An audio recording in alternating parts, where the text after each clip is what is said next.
होगी। हमारी उम्मत से सबसे पहले जो चीज उठाई जाएगी, इन्ना वलमा युरफउन हाजिल उम्मा अल हया वल अमानतु, वो हया होगी और अमानत होगी। शर्म हया सबसे पहले उठा ली जाएगी। औरतें शर्म करना छोड़ देंगी, हया करना छोड़ देंगी, उनके अंदर से शर्म हया खत्म हो जाएगी।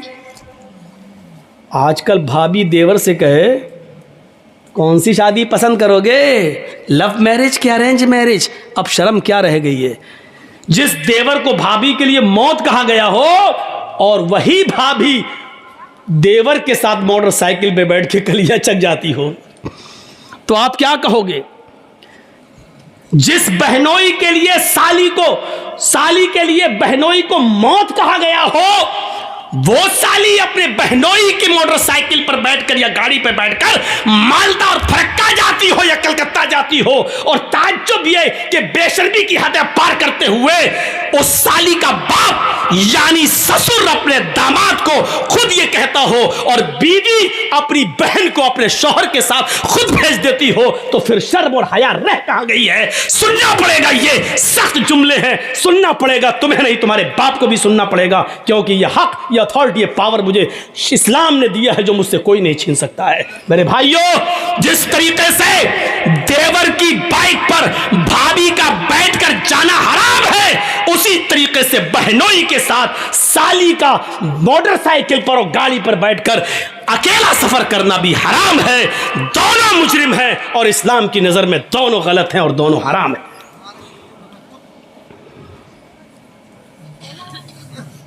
अब सबकी नजरें जा रही होंगी, हाँ कौन लेके जाता है अपनी साली को, सबके दिमाग घूम रहे होंगे, कौन है जो अपनी भाभी को लेके जाता है। बहुत से हैं, स्कूल में पढ़ाती हैं, टीचर हैं। आदमी तो बेचारा सुबह दुकान पे चला गया, छोटा भाई भाभी को पहुंचाने जा रहा है स्कूल, लेने भी जा रहा है स्कूल। अगर देवर और भाभी का रिश्ता इतना पाकीज़ा होता तो अल्लाह के रसूल कभी देवर के लिए मौत का लफ्ज़ इस्तेमाल न करते।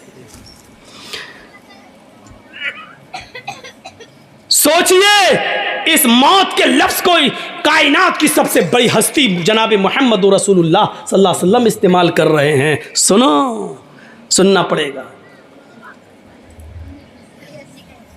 बीवी के साथ आप खाना खा रहे हैं,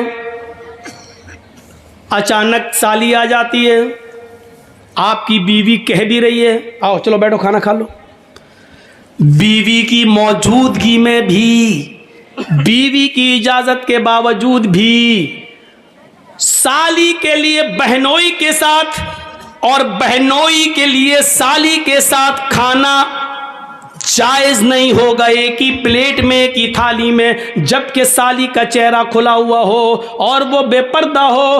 गौर कीजिए मेरे भाइयों, जब बीवी की मौजूदगी में भी साली के साथ बेपर्दगी के साथ अकेले में नहीं बैठ सकते हो, तो साली को मालदा, कलकत्ता और कलियाचक और मुर्शिदाबाद और फरक्का कैसे ले जा सकते हो।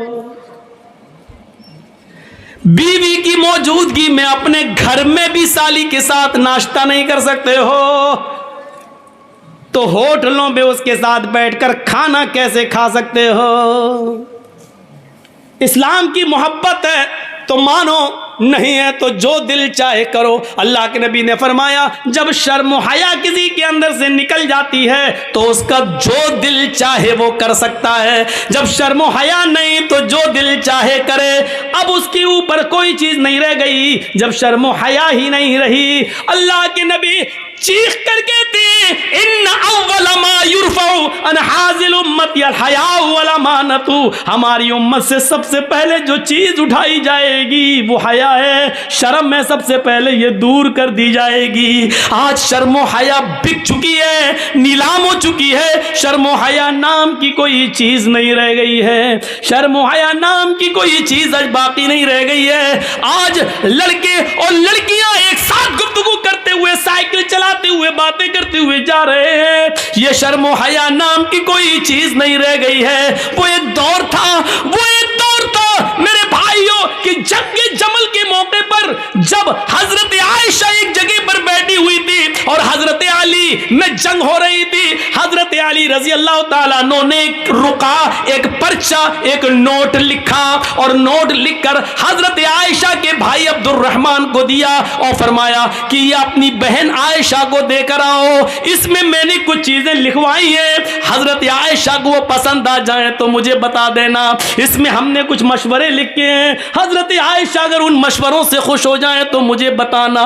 ओह मेरे नौजवान साथियों, आए मौजमपुर के लोगों, आए इस गांव में रहने वालों, आए बंगाल से जुड़ने वालों, सुनो, हजरत अब्दुर्रहमान हजरत आयशा के भाई हजरत अली का पर्चा लेकर आ रहे हैं, घोड़े पर बैठे हुए, घोड़े की पैर की ठोकरें धूल उड़ा रही हैं। उस धूल में हजरत आयशा समझ नहीं पाई कि इस घोड़े पर बैठकर कौन आ रहा है। हजरत आयशा ने जल्दी से पर्दा कर लिया और जल्दी से अपना चेहरा छिपा लिया और मुंह मोड़ लिया, और अब्दुर्रहमान आते हैं और उनके हाथ में पर्चा देते हैं, लीजिए ये पर्चा हजरत अली ने दिया है। हजरत आयशा ने उस पर्चे को लिया और पर्चा पढ़ने से पहले कहा, आय अल्लाह ये कौन सा दौर आ गया है, आय अल्लाह ये क्या जमाना आ गया है। अब लोग मेरे पास दिलेरी के साथ आना शुरू हो गए हैं, अब मेरे पास आने में शर्माते भी नहीं है। आय अल्लाह ये क्या देख रही हूं मैं कि लोग अब बिल्कुल निडर हो गए और लोग मेरे पास बरजस्ता आने लगे हैं। पहले आवाज देते थे, अपना नाम बताते थे, सब कुछ कहते थे, उसके बाद मेरे पास आते थे। आय अल्लाह अब लोगों में इतनी जुर्रत और बेबाकी हो गई है, इतनी निडरता आ गई है कि अब डायरेक्ट हमसे पास आ गए और हमसे बातें करने लगे।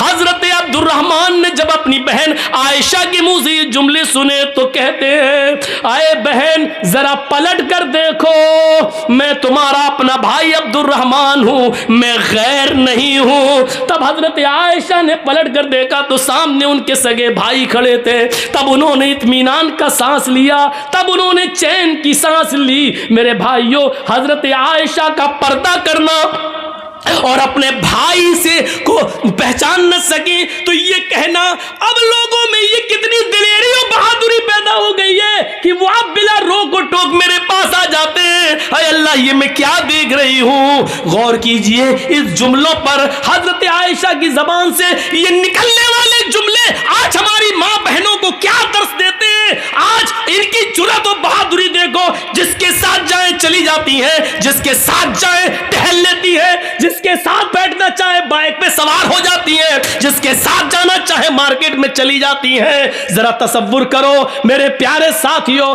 हजरत आयशा तो अपने भाई से भी नहीं देख रही हैं। जब पता चलता कि ये मेरे भाई है, तब उन्होंने चेहरा खोलकर अपने भाई को देखा, कहा कि अब कोई बात नहीं, अब शक मेरा दूर हो गया है। जरा तसव्वुर कीजिए, हजरत आयशा को ये भी पसंद नहीं कि कोई आए और बगैर मुझे अपना नाम बताए और बगैर इजाजत लिए हुए मुझसे मिले। मेरी माँ बहनों, हमें सोचना पड़ेगा कि ये सब क्या है और आज हम किस दलदल में घुसे हुए हैं। तरक्की इसको नहीं कहा जा सकता है जिसको हम तरक्की का नाम दे रहे हैं। ये तरक्की नहीं है जिसको हम तरक्की कह रहे हैं। तरक्की आपको करना है तो 1400 साल पीछे की तरफ आपको जाना पड़ेगा। जैसा कि कल मैंने एक वाकया सुनाया था कि पाकिस्तान की एक और लड़की जिसका नाम शहनाज है, आज भी वो पायलट है, लेकिन चेहरे का पर्दा करती है और हाथ में ग्लव्स पहनती है और हवाई जहाज उड़ाती है, सऊदीया तक की दूरी तय करती है। उसको सऊदी और कुवैत और दुबई तमाम लोगों ने उसको दावत दी, लेकिन उसने कहा नहीं, हम पाकिस्तान की लड़कियों के लिए इबरत बनना चाहते हैं, उनको ये सबक देना चाहते हैं कि हम पर्दे के अंदर भी अगर तरक्की करना चाहें तो कर सकते हैं। पर्दा हमारी तरक्की में रुकावट नहीं है। तसव्वुर करिए आप, ये क्या चीज थी, ये कौन सा जज्बा था। अल्लाह के नबी ऐलान कर रहे हैं कि अन्निसाउ हिबालतुश शैतान। अब क्या रह जाता है इस हदीस के बाद, इस जुमले के बाद अब क्या रह जाता है। मेरी बहनों, बुरा मत मानना, अल्लाह के नबी ने क्यों कहा है अन्निसाउ हिबालतुश शैतान, औरतें ये शैतान की रस्सियां हैं। नहीं, तुम्हें बुरा नहीं मानना चाहिए, सारी औरतें इसमें शामिल हैं। क्या हमारी माँ नहीं है? क्या जर्जीस की बहन नहीं है? क्या जर्जीस की माँ नहीं है? औरतों में तो वो भी शामिल है। तो फिर ये क्यों समझती हो कि मैं तुम्हें कह रहा हूं शैतान की रस्सी? जहां अल्लाह के नबी सल्लल्लाहु अलैहि वसल्लम ने तुम्हें शैतान की रस्सी कहा है, वहां यह भी फरमाया है कि दुनिया कुल्लुहा मताउन व खैरु मताई दुनिया अलमरातु सालिहा। दुनिया सारी की सारी फायदा हासिल करने की चीज है, और सबसे बेहतरीन पूंजी, सबसे बेहतरीन फायदा हासिल करने की चीज, जिससे फायदा उठाया जाए, वो नेक औरत है। गौर करो, ये भी कहा जहां शैतान का जाल का है, शैतान की रस्सी का है, वहां दुनिया की सबसे महबूब चीज भी तुम्हें बताया है। अब दोनों के फर्क को समझो। क्या कहा है? अन्निसाउ हिबालतु शैतान लियसीद बिहर रिजाल, लियसीद बिहर रिजाल। शैतान की रस्सियां हैं ये औरतें, और शैतान इसी जाल को डालकर, इसी रस्सी को डालकर मर्दों का शिकार करता है। शैतान जब किसी आदमी को फांसता है तो इसी शिकार का इस्तेमाल करता है, इसी जाल को फेंकता है, इसी को खूबसूरत बनाकर मर्दों के सामने पेश करता है। ये चीज चीख चीख कर अल्लाह के नबी ने कहा है, इसी के जरिए वो बहकाने की कोशिश करता है। और नहीं मानते हो तो सुनो, बैतुल मक़दिस फतह हो चुका है। मुसलमानों ने बैतुल मक़दिस को देखने के लिए हजरत उमर फारूक के पास खबर भेजी है, अमीरुल मोमिनीन बैतुल मक़दिस हमने फतह कर लिया है, आप आइए और आप 2 रकात नमाज इसमें पढ़ा दीजिए ताकि हम आपके पीछे नमाज पढ़ लें। बैतुल मुक़द्दस आइए। हजरत उमर मदीने से बैतुल मुक़द्दस की तरफ सफर कर रहे हैं, बैतुल मुक़द्दस की तरफ चल रहे हैं, बैतुल मुक़द्दस की तरफ जा रहे हैं, बैतुल मुक़द्दस की तरफ जा रहे हैं। रास्ते में यहूदियों की बस्ती पड़ती है, ईसाइयों की बस्ती पड़ती है। रास्ते में यहूदी भी हैं, ईसाई भी हैं, उनकी बस्ती पड़ी हुई है। उन यहूदियों ने और ईसाइयों ने अपनी अपनी लड़कियों को नीम बरहाना, आधी नंगी लड़कियों को अपने घरों की छतों पर खड़ा कर दिया है, और ये कह रखा है कि देखो, अगर उमर का कोई भी साथी तुम में से किसी को आवाज दे या इशारे से बुलाए तो तुम में से कोई भी मना ना करे, जिसको बुलाए वो उसके साथ चली जाए।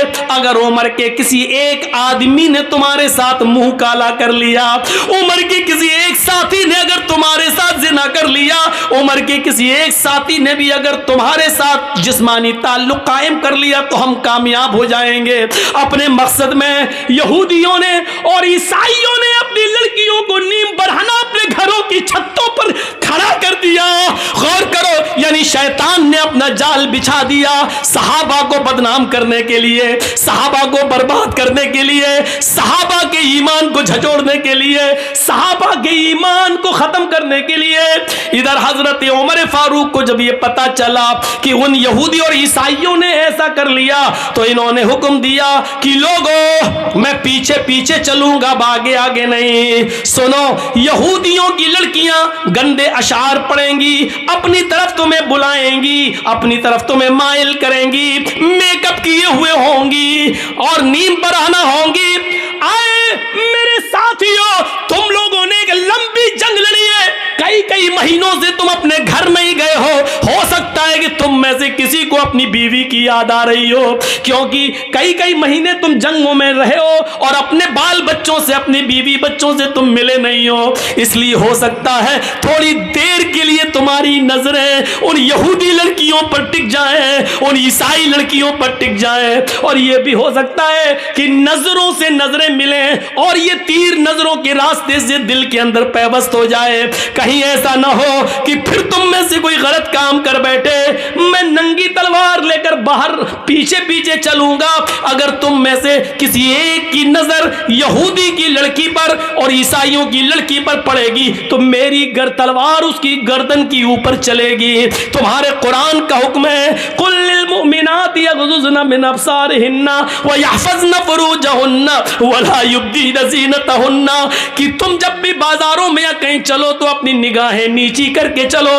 ये औरतों को हुक्म है तो तुम्हें भी हुक्म है। कुल लिल मुमिनीना यग़ुज़्ज़ू मिन अब्सारिहिम, आए मोहम्मद के साथियों तुम भी निगाहें नीची करके चलो। तुम्हें भी हुक्म है अपनी निगाहें नीची रखना और कुरान की आयत पढ़ते हुए निकल जाना, कोई किसी की तरफ नजर उठाकर नहीं देखेगा। हजरत उमर ने जब ये खुतबा दिया, सारे सहाबा ने अपने दिल की गहराइयों में पैवस्त कर लिया और चलने लगे। जब चलते चलते यहूदियों की बस्ती आई, यहूदियों की लड़कियां और ईसाइयों की लड़कियां इस मंजर को देख रही हैं, और जब ये उस गांव से गुजरने लगे, उनकी छतों के पास से गुजरने लगे, तो उनके मेकअप लाइट मारने लगे, उनकी खूबसूरती चमकने लगी, उनके हुस्न और जमाल अंगड़ाइयां लेने लगे मेरे भाइयों। और साथ में सुरीली और मीठी आवाज में बजने वाले गानों ने मेरे भाइयों कानों के अंदर एक अजीब खनखनाहट पैदा कर दी।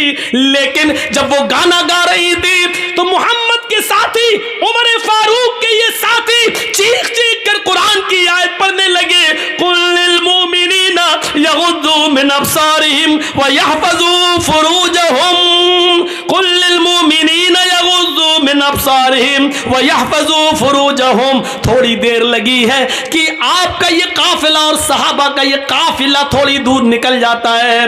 कुरान की इन आयतों के आगे उन गानों की आवाजें मध्यम पड़ जाती हैं, स्लो हो जाती है। सहाबा किराम ये कुरान की आयतें पढ़ते हुए आगे निकल जाते हैं। इन लड़कियों की तरफ कभी झांक कर भी नहीं देखा है। इन लड़कियों ने सोचा हमारे माँ बाप तो हमारी इज्जत का सौदा करने के लिए तैयार हो गए, लेकिन उमर के साथियों ने हमारी तरफ नजर उठाकर भी नहीं देखा, हमारी इज्जत और आबरू को महफूज रखा, किसी ने हमारी इज्जत और आबरू से खिलवाड़ नहीं किया। लिहाजा यही वो लोग हैं जो आगे भी हमारी शर्मगाह की, हमारी इज्जतों की हिफाजत करेंगे, हमारी बॉडी और हमारी जिस्मों की हिफाजत करेंगे, जिन्होंने हमें घास नहीं डाली। अगर हम इनकी बीवी बन जाएं, हम इनकी रफीक हयात बन जाएं, हम इनकी शरीक हयात बन जाएं, तो ये हमारा कितना एहतराम करेंगे। वो अपनी चादरें ओढ़कर अपना जिस्म छिपाकर घरों की छतों से नीचे उतरती हैं और भागती और दौड़ती हुई जाती है और कहती हैं, आए उमर के साथियों, आए उमर के साथियों, आए अमीरुल मोमिनीन के साथियों, अकेले कहां चले जा रहे हो? हमारी इज्जत व आबरू की हिफाजत करके हमारी तरफ नजरें उठाकर भी न देखे और चले जा रहे हो। हमारे माँ बाप ने तो हमारी इज्जतों का सौदा कर दिया था, लेकिन तुमने हमारी इज्जत व आबरू की तरफ नजर उठाकर भी नहीं देखा। तुम ही हमारी हिफाजत कर सकोगे। तुम्हारी पास जो किताब है वो किताब हमें एक नई जिंदगी दे सकती है, वो किताब ही हमारी जिंदगी में इनकलाब पैदा कर सकती है, वो किताब ही हमारी जिंदगी में एक नया रोल अदा कर सकती है। आए मोहम्मद के साथियों, मुझे भी अपने साथ लेते चलो, ऐसे नहीं ले जा सकते हो तो मैं कलमा पढ़ने के लिए तैयार हूं। अशहदु अल्ला इलाहा इल्लल्लाह व अशहदु अन्ना मुहम्मदन अब्दुहु व रसूलुहु। इन्होंने कलमा पढ़ा, फिर हजरत उमर फारूक ने उनको दर्स दिया। आए मेरी बहनों, तुमने कलमा पढ़कर इस्लाम कबूल कर लिया है, अब तुम अपनी बस्ती में रुकी रहो। हम बैतुल मुकद्दस से जब लौट कर वापस आएंगे और बैतुल मक़दिस से जब हम वापस मदीने की तरफ जाएंगे तो हम तुम्हारी शादियां करवाएंगे, हम तुम्हें किसी की बीवी बनवाएंगे और फिर तुम्हें भी अपने साथ लेकर चलेंगे। हाँ हाँ, इस्लाम ही तुम्हारी हिफाजत करेगा, इस्लाम ही के अंदर तुम्हें सुकून मिलेगा, इस्लाम ही तुम्हें इज्जत की जिंदगी देगा। मेरे प्यारे साथियों, गौर कीजिए आप, ये कुरान की आयत की वजह से और यहूदियों ने देखो कि ये जाल बिछा दिया था मुसलमान साहबा को बर्बाद करने के लिए, लेकिन कुरान की आयतें पढ़ के ये निकल गए। इसी को अल्लाह के नबी ने कहा, औरतें शैतान का जाल हैं, वो इसी जाल को फेंक कर मर्दों का शिकार करता है। बहुत कम लोग हैं जो इस जाल से बच पाते हैं। अपने आप को बचाना है तो इस जाल को से बचना है। इसका ये मतलब नहीं कि तुम्हें बहुत बुरा कह दिया गया है, नहीं, तुम तो वो हो। यकीन मानिए, अब औरत को का दूसरा पहलू भी देखिए।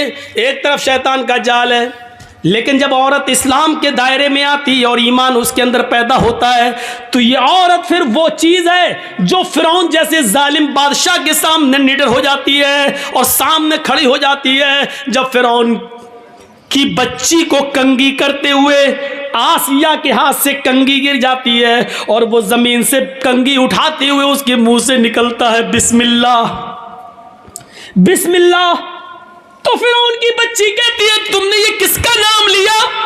कहा मैंने अल्लाह का नाम लिया, अपने रब का नाम लिया। फिरौन की बच्ची कहती है यानी मेरे बाप का। आसिया कहती है नहीं, उस अल्लाह का जो मेरा भी अल्लाह और तेरे बाप का भी अल्लाह है। फिर उसने अपने बाप से अपनी आसिया की शिकायत की। फिरौन ने तलब कर दिया। जब तलब कर लिया तो फिरौन के सामने खड़ी होकर ललकारती है और कहती है कि हाँ मेरा अल्लाह तेरा अल्लाह वही है जिसने हमें भी पैदा किया और तुझे भी पैदा किया है। ये औरत फिर लरसती नहीं, कांपती नहीं, सताया गया, मारा गया, लेकिन फिर नहीं तब्दील होती है। फिर आग जलाई जाती है। उसके सामने एक आदमी को लाकर पकड़कर डाला जाता है, वो फौरन चुरमुरा जाता है। आसिया बदलती है कि नहीं बदलती है? बोल, चेंज होती है या नहीं होती है? जवाब देती है कि नहीं।